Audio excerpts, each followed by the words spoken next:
The easiest way of getting to Seville is to fly into Malaga. That may mean an overnight stop in the city, depending on your flight. I stayed near the El Torcal metro station, and the apartment was pretty nice and reasonably priced. Then on to Seville. You can take a direct coach or get a train via Cordoba. Due to the line being closed between Malaga and Antequera, I took a bus to Antequera station and a train on to Cordoba. You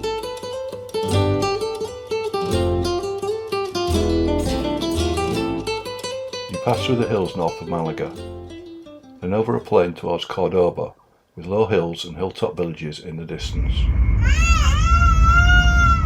A short stop at Cordoba with enough time to stretch your legs, look around the shops, and maybe get a meal in the station cafe, then onto a train to Seville. We took mostly Renf trains on the trip, which were pretty good, no worse than British trains. Arriving in Seville station, it's impressive, and like most stations in the area, quite high security, with airport-style metal detectors. Depending on your luggage, you might want to get a taxi into town, or if you pack light and it's not too hot, walk the 1.5 miles to the centre. Walking means you will likely pass Murillo Park, a beautiful introduction to Seville. With monuments, fountains, palm trees and lovely gardens, it's a fantastic place. It's my first memory of Seville from back in my 20s, and one of the things that made me want to go back. So I had a good look round the gardens, then into Santa Cruz Barrio to find my hotel. The hotel was expensive at Easter, but beautiful, with blue tiling throughout, with a rooftop area to watch the sunset and sunrise, and in the evening hear the city's night sounds. A view of palms and ochre and white building tops, with the moon on one side and rising sun on the other. Heading into the city in the morning with dawnlight on the cathedral, it's at its most beautiful. With intricate stone carvings and amazing doors, the cathedral is one of the big draws of Seville. It's worth walking right round it to see it from different aspects. This is the place that you know.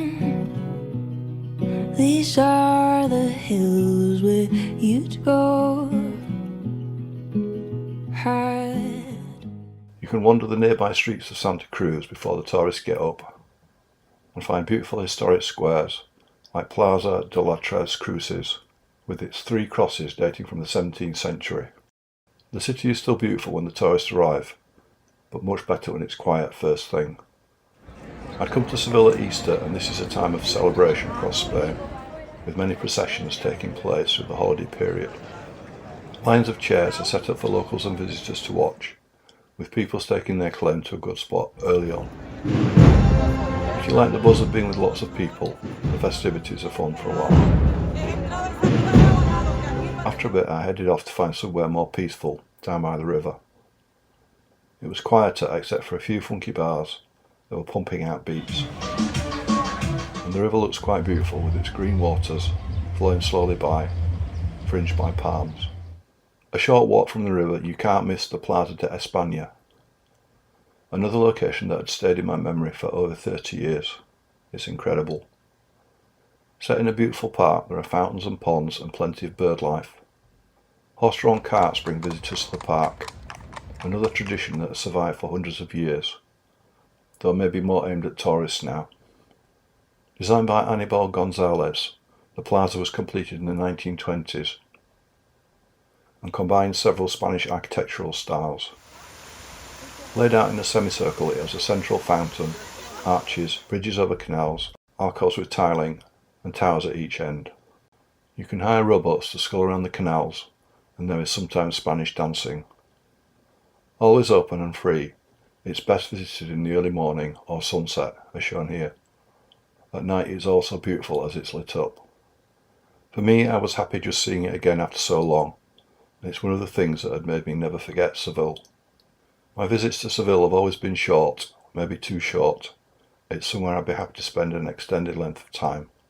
It really is a gorgeous city, and I was very happy to be back. It's somewhere in Spain you can't miss.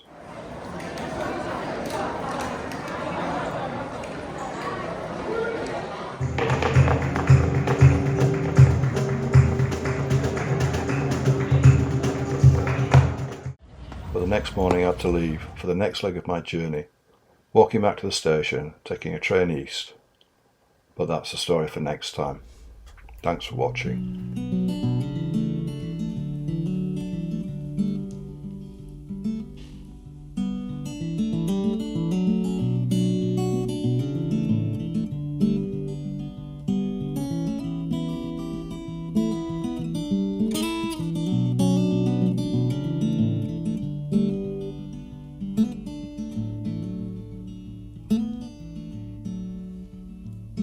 Our paths are intertwined.